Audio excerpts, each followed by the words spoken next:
మోడీ విద్వేషపూరిత ప్రసంగంపై వెల్లువెత్తుతున్న జనాగ్రహం. ఈసీకి లేఖ రాసిన 2200 మందికి పైగా పౌరులు.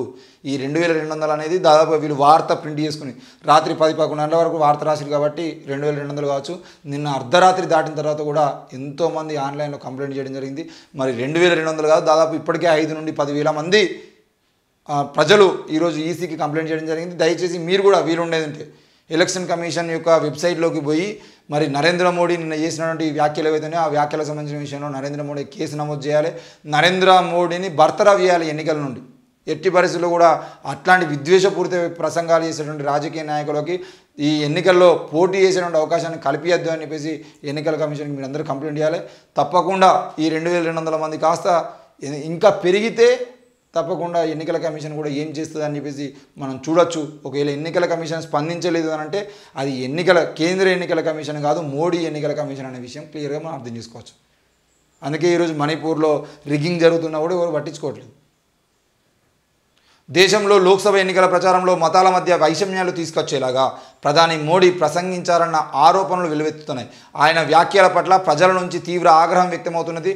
తన వివాదాస్పద వ్యాఖ్యలతో ఆయన మోడల్ కోడ్ ఆఫ్ కండక్ట్ ఎంసీసీని ఉల్లంఘించినందుకు మోడీపై చర్యలు తీసుకోవాలని కోరుతూ 2200 మంది పౌరులు భారత ఎన్నికల కమిషన్కు లేఖ సమర్పించారు. ఆదివారం రాజస్థాన్లోని బన్స్వారాలో మోడీ ప్రసంగించారు.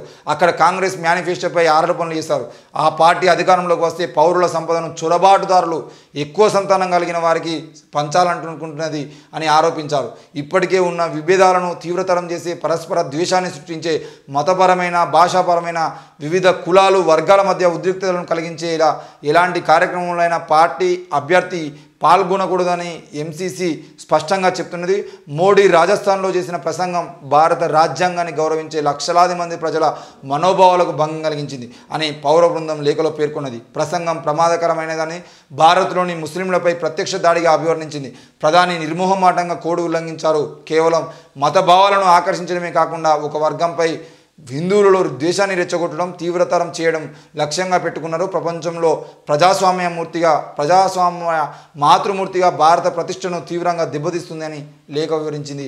ఇలాంటి విషయంలో వెంటనే మోడీ మీద తప్పకుండా యాక్షన్ తీసుకోవాలని కూడా డిమాండ్ చేయడం జరిగింది.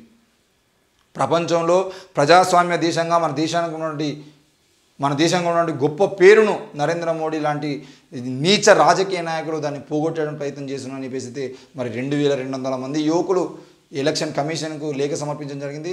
మరి ఎలక్షన్ కమిషన్ ఎందుకు స్పందించట్లేదు అనే విషయం మాత్రం ఇప్పటికీ అర్థం కాని విషయం. ఎందుకు స్పందిస్తుంది? క్లియర్గా వాళ్ళు ఎలక్షన్ కమిషన్ అనేది బీజేపీని గెలిపించడం కోసం ప్రయత్నం చేస్తుంది. ఎలక్టోరల్ బాండ్ రూపంలో మనం చూసినాం కదా. ఎస్బీఐని డేటా మొత్తం ఇయ్యరానంటే మేము ఇవ్వడానికి జూన్ పడుతుందంట. అంటే మేలో ఎలక్షన్లు కావాలి, జూన్లో రిజల్ట్ రావాలి. జూన్ వచ్చిన తర్వాత బీజేపీ గెలిచేది ఉంటున్నాం, బీజేపీకి సపోర్ట్గా ఇస్తారు. అసలు బీజేపీ గెలిస్తే ఇయ్యమన్నట్టుగా ఎస్బీఐ అన్నట్టు ప్రవర్తించింది. సుప్రీంకోర్టు సీరియస్ అయిన తర్వాత డేటా బయట పెట్టింది. ఇప్పుడు ఎలక్షన్ కమిషన్ కూడా అంతే. ఎట్లా బీజేపీకి వెళ్తుంది కాబట్టి మనం సైలెంట్గా ఉంటే ఎలక్షన్స్ అయిపోయిన తర్వాత బీజేపీ మనకు కాపాడుతా అని చెప్పేసి ధీమాతోని ఈరోజు ఎలక్షన్ కమిషన్ విద్వేషపూరిత రాజకీయ ప్రసంగాలు ఇస్తున్నా కూడా ఎలక్షన్ కమిషన్ మాట్లాడలేక నోరు మూసుకొని అన్నీ మూసుకొని కూర్చుంటుంది.